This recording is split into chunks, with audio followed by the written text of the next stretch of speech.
Brain rot, otak kita, korban scroll tanpa henti. Pernah nggak? Kamu cuma niat buka HP sebentar, cek satu video, tapi tahu-tahu sudah 3 jam lewat? Rasanya kayak masuk lorong waktu, dan tiba-tiba kamu kehilangan fokus sama hal-hal lain. Fenomena ini disebut brain rot, bukan istilah main-main, tapi kondisi nyata di mana otak kita mulai terbakar perlahan, karena terlalu banyak dipapar konten instan yang dirancang bikin ketagihan. Brain rot bukan sekadar kebiasaan scroll biasa, ia adalah pola kecanduan yang membuat kita kehilangan kontrol waktu dan atensi. Kita seringkali tidak sadar betapa lama kita terjebak di dalamnya. Setiap detik yang dihabiskan hanya untuk konten singkat, membuat otak kita beradaptasi secara negatif. Akibatnya, kemampuan fokus jangka panjang dan berpikir mendalam mulai terkikis. Setiap kali kita mendapat notifikasi, komentar, atau video lucu, otak melepas dopamin neurotransmitter yang membuat kita merasa senang. Inilah yang membuat scroll terasa menyenangkan dan sulit dilepaskan. Tapi semakin sering dopamin dilepaskan, otak mulai terbiasa. Sama seperti orang yang terlalu sering minum kopi, butuh dosis lebih tinggi untuk merasakan efeknya. Kita juga butuh konten lebih banyak dan lebih ekstrem, hanya untuk merasa puas. Kecanduan scroll ternyata punya pola yang sama dengan kecanduan narkoba atau alkohol. Sama-sama mengubah cara kerja sistem reward otak hingga membuat kita sulit mengendalikan diri. Penelitian di Korea membuktikan bahwa otak pecandu internet kehilangan banyak reseptor dopamin D2. Pola ini identik dengan pecandu kokain. Artinya, dampaknya bukan lagi sepele. Tristan Harris, ex-desainer Google, menyebut hal ini sebagai perlombaan menuju dasar batang otak. Platform sosial media didesain untuk menyerang bagian otak kita yang paling primitif. Mereka tahu betul bagaimana memancing emosi dasar rasa takut, iri, marah agar kita tak bisa lepas. Bukan kita yang memilih, tapi emosi kita yang dimainkan.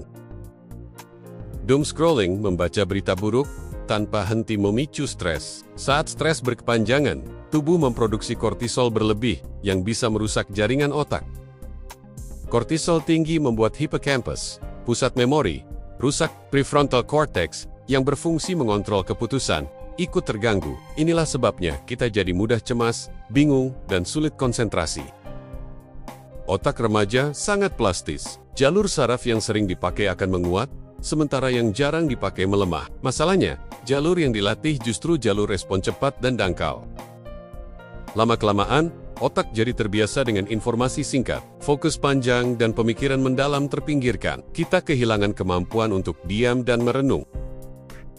BDNF adalah protein yang berperan sebagai pupuk otak. Ia menjaga sinaps sehat, memperkuat memori, dan membantu pembelajaran. Screen time berlebihan terbukti menurunkan kadar BDNF. Artinya, otak kita kehilangan pupuk penting, sehingga belajar dan mengingat jadi semakin sulit. Remaja adalah kelompok paling rentan, karena otak mereka masih dalam masa pertumbuhan. Kebiasaan yang dibangun sekarang bisa menentukan masa depan mereka. Jika otak remaja terus dipaksa menikmati hal dangkal, maka jalur otaknya akan terbentuk untuk itu. Dampaknya bisa permanen. Sulit fokus, sulit berpikir kritis, bahkan kehilangan motivasi. Infinite scroll adalah desain yang sengaja dibuat untuk menjebak otak kita. Begitu mulai, sulit sekali berhenti. Kita jadi seperti hamster dalam roda, capek, tahu harus berhenti, tapi dorongan dopamin membuat kita terus melanjutkan tanpa sadar. Saat reseptor dopamin berkurang, motivasi alami juga ikut menurun. Aktivitas yang menuntut usaha terasa membosankan. Sebaliknya, konten singkat terasa selalu menarik. Inilah yang membuat kita malas melakukan hal penting, tapi tak bisa menolak scrolling. Kebiasaan konten cepat membuat otak kesulitan menghadapi bacaan panjang atau informasi serius.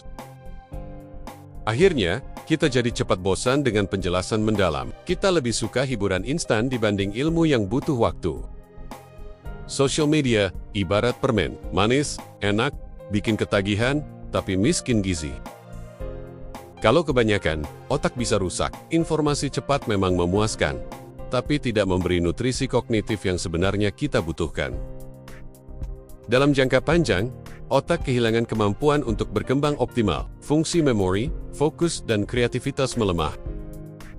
Jika dibiarkan, generasi mendatang bisa kehilangan daya pikir kritis, menjadi manusia yang dikendalikan algoritma. Melawan brain rot Tidak mustahil. Mulailah dengan gaya hidup sehat, olahraga teratur, membaca buku, dan memperbanyak interaksi nyata. Batasi screen time. Gunakan teknologi dengan sadar, bukan sebaliknya. Biarlah kita yang mengendalikan HP, bukan HP yang mengendalikan kita. Otak adalah aset paling berharga. Jangan biarkan ia rusak hanya karena scroll tak ada habisnya. Teknologi adalah alat, bukan tuan. Kita harus mengambil kembali kendali agar otak tetap sehat dan produktif. Sekarang coba buka pengaturan screen time di HP kamu. Berapa jam sudah habis hari ini hanya untuk scrolling? Apakah kamu berani menghadapi jawabannya? Kalau video ini membuka mata kamu, jangan simpan sendiri. Bagikan ke temanmu, subscribe channel ini, dan aktifkan notifikasi. Yuk, kita lindungi otak dari brain rot bersama-sama.